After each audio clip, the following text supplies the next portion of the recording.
बिहार के मुख्यमंत्री नीतीश कुमार ने अपने महत्वाकांक्षी शराबबंदी की नीति की समीक्षा का आदेश दिया है।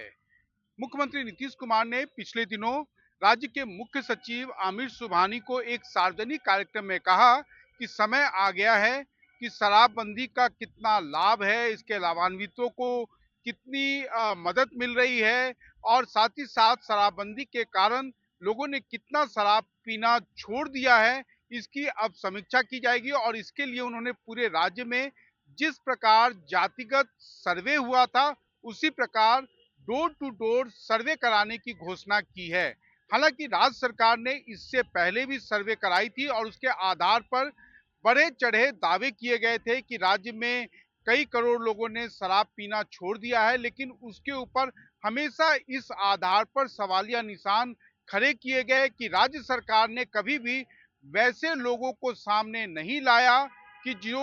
2016 अप्रैल के पहले शराब पीते थे और 2016 में शराबबंदी की घोषणा के बाद उन्होंने शराब पीना छोड़ दिया। और इस संबंध में जो कुछ भी दावे किए गए वो कागजी दावे ज्यादा साबित हुए, लेकिन मुख्यमंत्री नीतीश कुमार इस संबंध में किसी भी तर्क को मानने के लिए तैयार नहीं है, क्योंकि उनका मानना है कि इससे महिलाएं काफी खुश हैं और काफी ज्यादा पुरुषों को शराब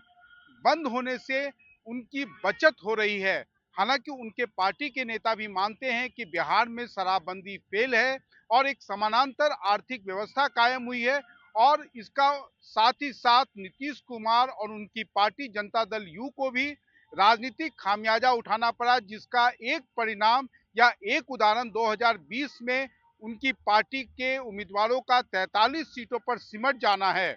हालांकि नीतीश कुमार से इस संबंध में जब भी किसी ने तर्क करने की कोशिश की तो उन्होंने यही कहा कि ये महात्मा गांधी ने कहा था और बापू के बताए हुए कदमों पर वो चल रहे हैं, इसलिए वो समीक्षा करेंगे। लेकिन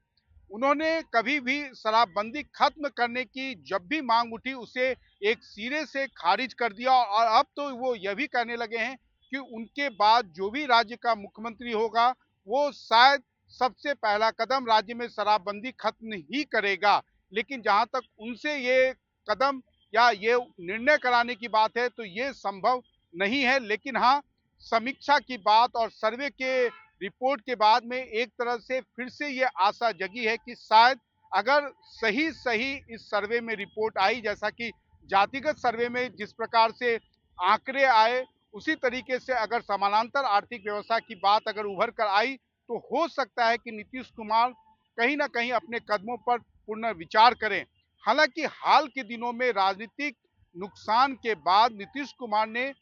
अति पिछड़े या दलित वर्ग के लोगों की गिरफ्तारी पर रोक लगाई है और अब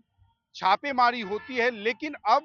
जो शराब के धंधे में लगे बड़े लोग हैं उनकी गिरफ्तारियां पर ज्यादा ध्यान होता है और जो गरीब तबका जो जो शराब पीकर पकड़ा जाता है उसे या तो जुर्माना लेकर या उसे चेतावनी देकर छोड़ दिया जाता है, क्योंकि अभी भी हजारों की संख्या में जो पिछड़े दलित या वंचित समाज के लोग हैं वो जेलों में हैं और उनके उसके कारण जो है उनके परिवार वालों को काफी ज्यादा उनकी